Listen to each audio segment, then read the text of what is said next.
Assalamualaikum warahmatullahi wabarakatuh. Assalamualaikum. Jumpa lagi dengan podcast Kesengsem MTS Negeri 4 Banyuwangi edisi Ramadan bersama saya Siti Maisara.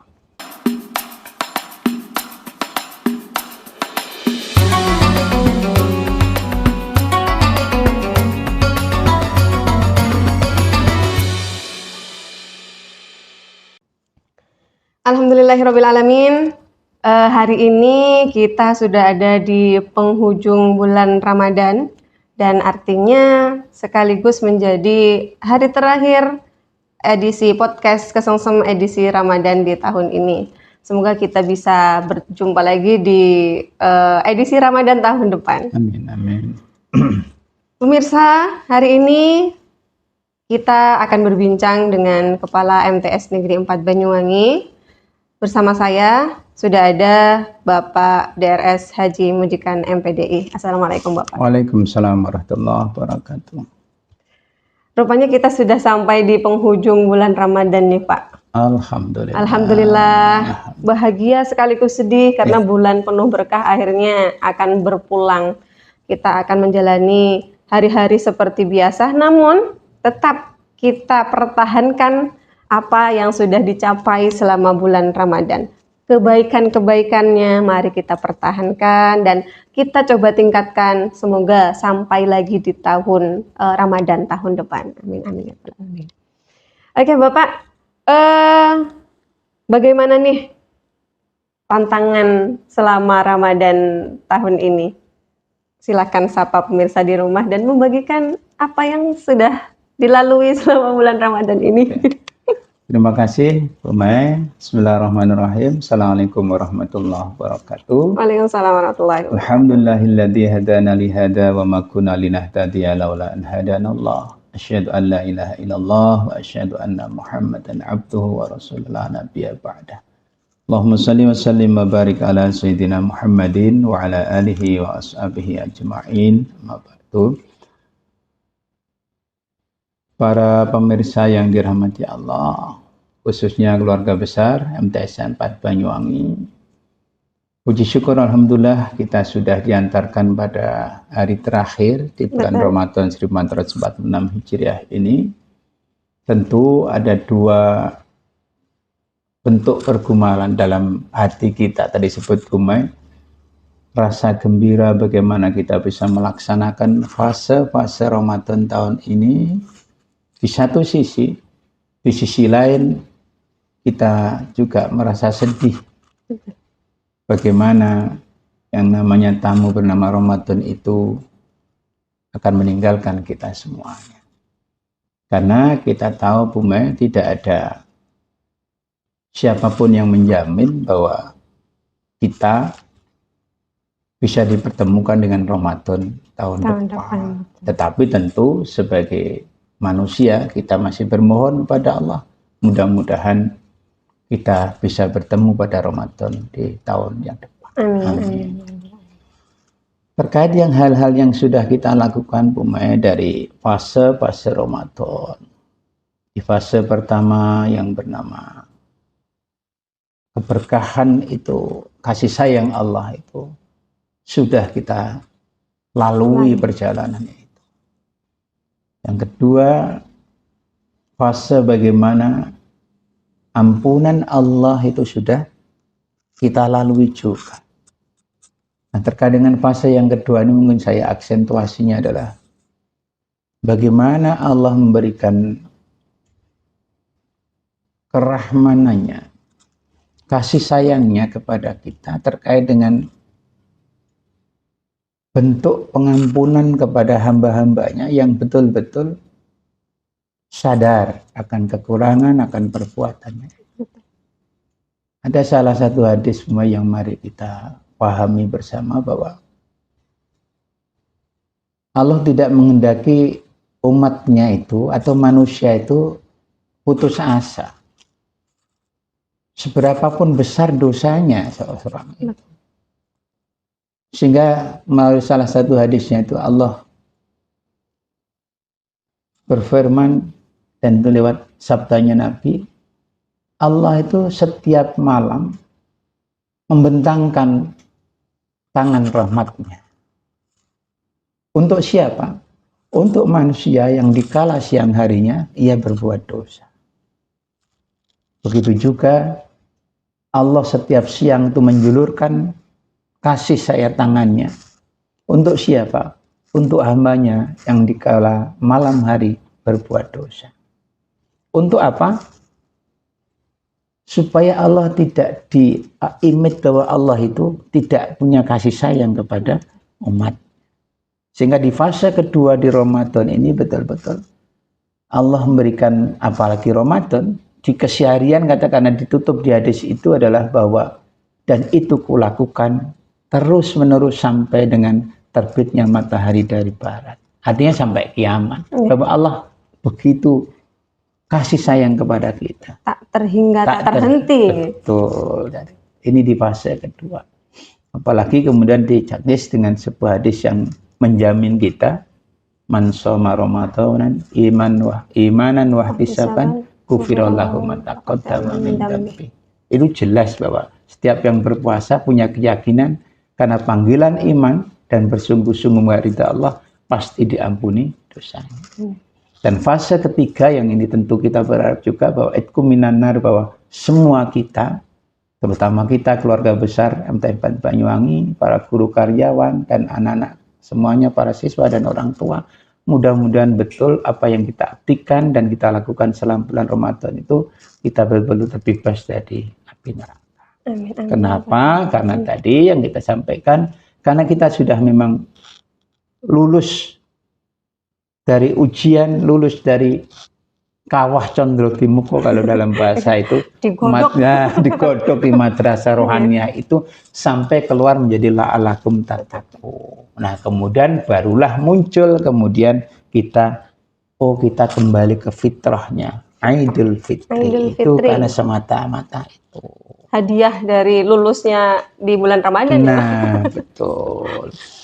Tetapi kemudian Bu Mei, di akhir Ramadan itu harapan kita semoga seluruh peribadatan kita, seluruh amaliyah kita diterima oleh Allah Subhanahu wa taala sehingga membawa kepada jati diri setiap manusia menjadi fitrah kembali.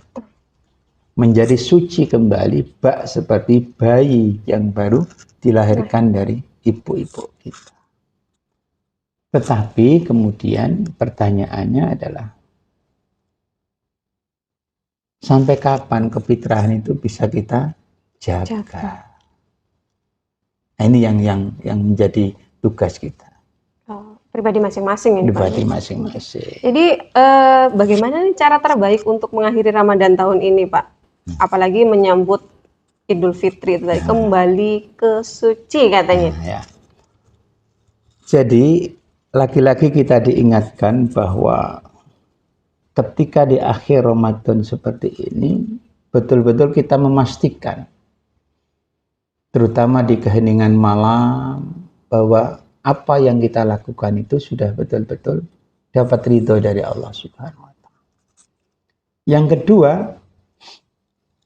kita masih punya pekerjaan besar setahun mendatang yang harus kita lakukan lagi sampai dengan ketemu Ramadan lagi. Mengulang pola, siklusnya sama sebetulnya. Bekalnya sudah kita dapatkan di Ramadan ini 1 bulan penuh untuk bekal kemudian sampai 1 tahun yang akan datang. Bulan Ramadan lagi. Nah, karena ada salah satu firman Allah itu wala takunu kalladzina qazat qadzala min ba'di quwwatin ankasa. Itu kalau dimaknai secara bahwa janganlah engkau seperti perempuan yang sudah memintal tenunannya yang sudah kuat itu kemudian diurai kembali. Jadi kapas sebenarnya. Nah, sudah susah-susah menenun. Kata Allah, ayo yang sudah meraih kefitrahan itu ayo untuk dijaga.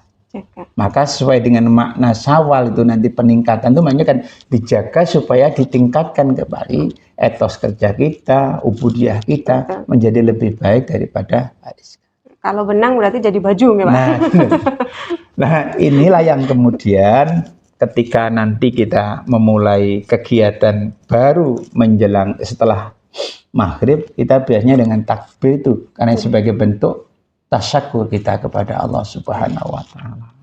Maka yang perlu digarisbawahi Bu Mai bahwa mari kita mewujudkan tasyakur itu dengan cara yang benar. Mengagungkan nama Allah dengan bertakbir di rumah, di surau, di masjid. Kalau mungkin masih ada yang di jalan atau pawai itu, mari dilakukan dengan cara yang benar. Terutama ini para remaja, anak-anak kita, terutama laki-laki anak kita. Maka kami meminta kepada orang tua yang berada di lingkungannya dan punya peran utama dan pertama dalam rangka untuk membina dan mengawal, membimbing anak-anak kita. Kalau di madrasah kan kebetulan sudah selesai sampai mulai tanggal 21 April ya, 21 Maret ya. Dirumahkan. Sudah di rumah artinya.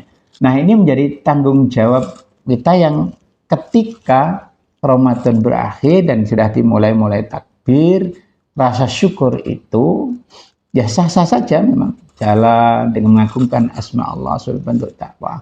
Tapi yang perlu diperhatikan semuanya harus dilakukan dengan cara yang baik dan yang benar. Jangan sampai euforia yang berlebihan syukur dengan yang salah. Contoh, ini realita. Banyak esoknya kejadian justru takbir ada yang mabuk. Tiba-tiba meninggal karena oplosan. Saya sempat membaca. Hal-hal ini tentu kita berharap mudah-mudahan di tahun ini mengakhirinya dengan kegiatan mengagungkan asma Allah itu dengan cara yang benar. Tidak perlu kan, terutama ini bahasanya orang tua kita. Di keheningan malam-malam Idul Fitri itu justru rukuk sujud kita teteskan air mata yang sebanyak-banyaknya karena kita meninggalkan Ramadan dan belum tentu kita akan ketemu Ramadan di tahun depan. Itu yang pertama Nah, setelah sudah kita lakukan dengan rasa syukur itu, besoknya kita ikuti. Walaupun hukumnya sunnah muakkad, yaitu pelaksanaan sholat Idul Fitri. Nah, kebetulan di madrasah kita itu untuk Idul Fitri kan anak-anak tidak bersama kita dan silakan untuk melaksanakan sholat bersama dengan keluarga di tempat tinggalnya masing-masing. Maka untuk pemantauannya ini kami di madrasah kita kan sudah ada buku panduan yang sudah kita buku panduan di situ juga mencantumkan sholat Idul Fitri. Betul, bahkan sampai bagaimana khotibnya, apa isinya, apa yang disampaikan. Tentu ini dalam rangka bagaimana tadi anak-anak menjaga kefitrahan yang sudah diraih tadi untuk tetap terjaga, sehingga kita sholat sunnah, tarwih atau qiyamul lail di Ramadan yang begitu. Besoknya sudah berakhir Ramadan, coba diawali dengan sholat sunnah melalui sholat Idul Fitri itu. Nah, dari Idul Fitri, dari sholat itulah kemudian kita minta betul kepada para orang tua, para wali, untuk betul-betul membimbing anak-anak. Dan sekaligus mengarahkan mari berlomba-lomba untuk melaksanakan sholat. Itu yang berikutnya. Nah, selanjutnya, begitu juga ada kegiatan tadi fitrah kesucian kita itu tadi ada dua dimensi ilahiyah yang sudah kita lalui dengan Ramadan, dosa kita kepada Allah jelas sudah terampuni. Tapi bagaimana dengan sesama Bu Mai? Perlu adanya halal bihalal. Tidak mungkin istighfar itu menghapus dosa antara saya dengan Bu Bulan misalnya atau dengan Bu Mai. Tapi bagaimana itu terucap dari dorongan batin anak atau siapapun kita kepada sesama itu untuk saling memaafkan.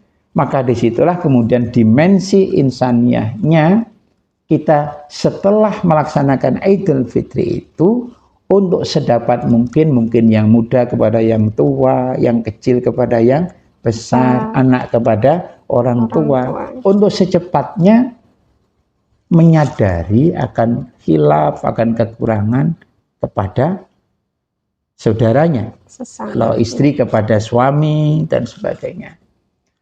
Begitu juga hal ini Bu Mai, kita juga sudah programkan di madrasah kita bagaimana anak-anak itu bukan dituntut. Anak-anak itu punya kesadaran setelah dengan keluarganya dia ikut merasakan orang tua yang kedua, gurunya. Nah, ada kurang lebih 8 atau sampai 10 bahkan lebih banyak lebih baik anak-anak punya kewajiban untuk silaturahim kepada guru atau ustadz atau siapapun di lingkungan yang terdekat dari tempat tinggal anak-anak itu. Di tengah-tengah atau euforia atau tradisi yang sekarang silaturahim itu semakin hari semakin berkurang ya. Ya mungkin karena ada media yang mewakili. Mungkin cukup mohon maaf Bapak. Apakah tidak boleh? Ya boleh, sah-sah saja. Tetapi sesungguhnya yang dimaksud menyambung yang putus dari silaturahim itu kalau kita masih bisa dan mampu maka lakukan. Maka sebagai bentuk pendidikan anak-anak terus dipandu lewat buku panduan itu. Setelah sholat Idul Fitri, anak-anak silahkan bertebaran hari kedua, hari ketiga, ke lingkungan masing-masing, ke bapak ibu guru, kepada siapapun, dengan catatan semuanya dimaknai dalam rangka untuk bermaaf. Nggak hanya cari sangu tok ya. Yang didahulukan sangunya. Jadi ini yang menjadi harapan kita, sehingga diharapkan betul bagaimana setelah kefitrahan dari dua itu kita raih, baik di hadapan Allah maupun sesama, betul-betul kita merasa plong ya. Oh betul-betul kita sudah dalam keadaan fitrah, sampai dengan ditunggu kapanpun tanggal 9 April itu 9 untuk April aktif kembali di madrasah kita tercinta ini. Oke Bapak, mungkin statement penutup ya. Sebagai penutup, sekali lagi saya sampaikan terima kasih pertama kepada seluruh keluarga besar MTS Banyuwangi, guru, karyawan, para siswa, dan orang tua atau wali, terutama di program podcast Kesemsem MTS Banyuwangi ini. Sekali lagi terima kasih. Mudah-mudahan apa yang kita lakukan sebagai media untuk mengantarkan pesan-pesan moral atau pesan-pesan apapun yang menyangkut madrasah, terutama di Ramadan ini kita fokus di Ramadan, mudah-mudahan menjadi amal baik kita bersama. Amin. Dan diterima oleh Allah Subhanahu wa Ta'ala.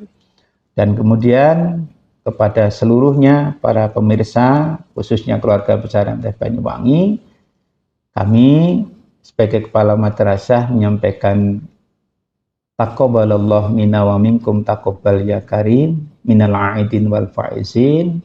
Di tahun 1446 Hijriah ini mudah-mudahan teriring doa seluruh ibadah Ramadan kita diterima oleh Allah Subhanahu wa Ta'ala, dan kita betul-betul kembali ke fitrah kita, kesucian kita, dengan cara fitrah di hadapan Allah maupun bermaaf-maafan besok setelah kita melaksanakan sholat Idul Fitri. Terima kasih dan mohon maaf. Billahi taufiq wal hidayah. Wassalamualaikum warahmatullahi wabarakatuh. Waalaikumsalam warahmatullahi wabarakatuh. Demikianlah pemirsa perjumpaan terakhir kita di podcast Kesemsem edisi Ramadan ini. Selamat menyambut Idul Fitri 1446 Hijriah.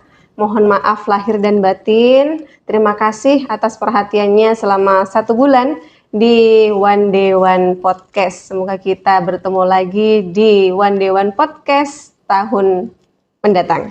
Terima kasih Bapak sudah hadir di podcast hari ini. Demikianlah, mohon maaf jika ada kesalahan. Kami akhiri podcast terakhir edisi Ramadan. Assalamualaikum warahmatullahi wabarakatuh. Waalaikumsalam warahmatullahi wabarakatuh.